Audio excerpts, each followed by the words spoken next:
Car colonel Ajay CEO Ajay astro money group first global astro finance digital channel से आपसे मुखातिब होता हूं।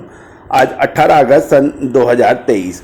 दोस्तों, आपको याद होगा तिलहन पर हमने आपको लगभग 2 महीने पहले एक अपडेट दिया था कि इस खाद्य तेलों में तेजी की संभावना बन सकती है। इसमें सरसों सूरजमुखी ने तेजी का तूफान मचाया। अब खबर निकल के आ रही है कि ड्राई और हॉट वेदर की वजह से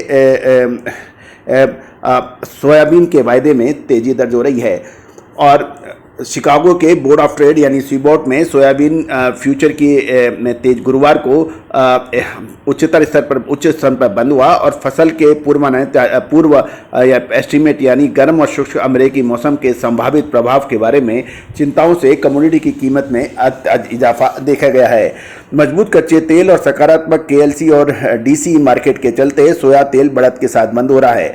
मौसम का यदि पूर्व अनुमान देखें तो अगस्त के अंत तक गर्मी बढ़ने और बारिश की कमी की आशंका है, जिससे सोयाबीन की फसलों के लिए ये एक महत्वपूर्ण मंथ माना जाता है, क्योंकि अगस्त का महीना यदि सूखा और होता है तो ये चिंता की बात हो जाएगी।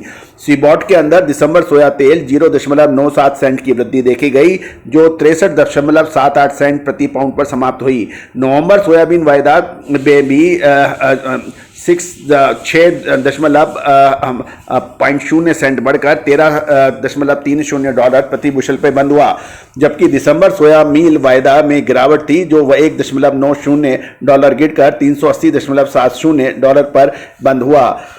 दोस्तों, जहां तक देखा जाए कि अमेरिका की सोयाबीन की निर्यात मांग मजबूत बनी हुई है और ये 1.501 मिलियन मैट्रिक टन की साप्ताहिक निर्यात की भी खबर मिल रही है। अमेरिका के खेतों में सोयाबीन की फसल थोड़ी निराशाजनक होने की खबर मिल रही है। फलियों का आकार छोटा है और बीज अपेक्षाकृत कम हो सकते हैं।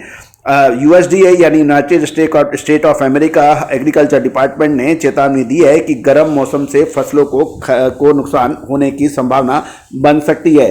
तो दोस्तों, तिलहन का बाजार अब एक इम्पॉर्टेंट उस पर पहुंच चुका है दर्ज पर, और भारतीय बाजारों के अंदर भी अब अनिश्चितता धीरे धीरे बढ़ रही है। जानिए आज के भाव। यदि हम देश की राजधानी दिल्ली की बात करें तो बृहस्पतिवार को यानी कल मूंगफली के छोड़कर सभी तेल और तिलहन कीमतें मजबूत दर्ज हुई।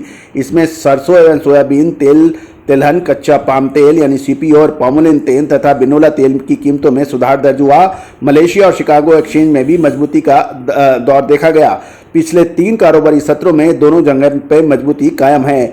सूत्रों की माने तो त्यौहार का मौसम नजदीक आने और मंडियों में त्योहारी मांग बन सकती है। एक और सस्ते आयातित तेल की वजह से देश के सरसों का स्टॉक किसानों ने नहीं निकाला और उसके दाम भी ऊंचे पड़ते हैं। कुछ किसानों ने जरूरत पड़ने पर थोड़ी बहुत सरसों बेचा है और सरसों की त्योहारी मांग होने से सरसों के तेल में सुधार आने के समाचार मिल रहे हैं। सबसे सस्ता थोक दाम होने की वजह से त्योहारों के मौसम से पहले सूरजमुखी की भी चारों तरफा मांग बढ़ रही है और सूरजमुखी तेल की मांग ये बढ़ोतरी विशेष रूप से महाराष्ट्र, पंजाब, गुजरात, हरियाणा, उत्तर प्रदेश, मध्य प्रदेश जैसी जगह पे अधिक देखने पे मिल रही है।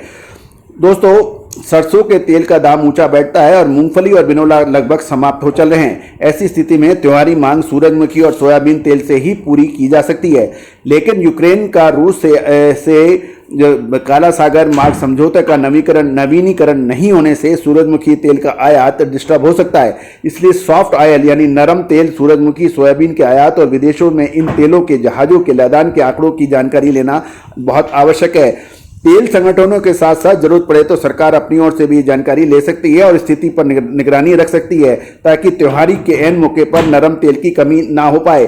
पामोलिन तेल आम घरों में उपयोग का प्रचलन नहीं है, लेकिन इसका आयात बढ़ने और घटने से कोई विशेष अर्थ नहीं लगता। लेकिन सोयाबीन और सूरजमुखी पर हमें नजर रखनी चाहिए। सरकार को बंदरगाहों पर आयातित तेल की बिक्री लागत से कम किए जाने की पर भी निगरानी करनी चाहिए, क्योंकि ये अनंत है, ये बैंकों या आम जनता का ही पैसा है।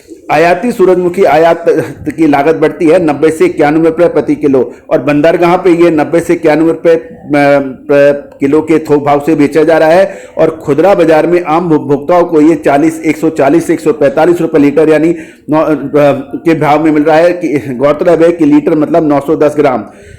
पामोलिन जैसे तेल 10 से 15 दिन में मंगाए जा सकते हैं, मगर नरम तेलों के आयात में 2 से ढाई महीने और फिर जहाजों से माल उतरने में समय लगता है। इसलिए नरम तेलों की आपूर्ति श्रृंखला ना टूटे, इस और विशेष ध्यान देना चाहिए।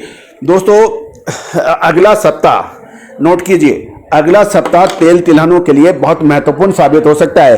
क्या ये तेजी दर्ज करेगा या मंदी? उसकी विशेष रिपोर्ट के लिए संपर्क करें। All the very best, good luck, happy trading.